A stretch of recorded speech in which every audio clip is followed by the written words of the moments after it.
ముందు BT road ఉంటుంది, ఒక ½ కిలోమీటర్ ఉంది రోడ్ నుంచి సైట్ వచ్చేసి. ఇది కెనాల్ రోడ్, ఇది కనబడేది. ఇది కంటిన్యూషన్ ఉంటుంది అటు ముందుకు. ఇది కెనాల్ రోడ్. ఈ కెనాల్ రోడ్కి ఈస్ట్ ఫేస్లో ఉంటుంది సార్ సైట్ వచ్చేసి. ఇది ఎకరం 10 గుంటల భూమి. ఇది అక్కడ చెట్టు వరకు ఉంటుంది. ఇట్లా వచ్చేసి మొత్తం సన్ఫ్లవర్ వేసారు. ఇది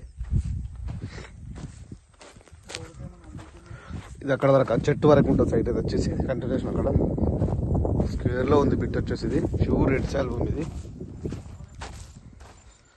మనకి ఈ సైడ్ వచ్చేసి గజ్వేల్ నుంచి 24 కిలోమీటర్ల డిస్టెన్స్లో ఉంది సార్. ఈ సైడ్ వచ్చేసి మనకి షామీర్పేట నుంచి మనకు 60 కిలోమీటర్ డిస్టెన్స్లో ఉంటుంది. ఇది సిద్దిపేట డిస్ట్రిక్ట్లో ఉంది సార్. సిద్దిపేట డిస్ట్రిక్ట్ నుండి మనకి హెడ్ క్వార్టర్స్ నుంచి 26 కిలోమీటర్ డిస్టెన్స్లో ఉంటుంది సార్ సైట్ వచ్చేసి. జేబీఎస్ బస్ స్టాప్ నుండి మనకు 80 కిలోమీటర్ డిస్టెన్స్ ఉంది సార్ సైట్ వచ్చేసి.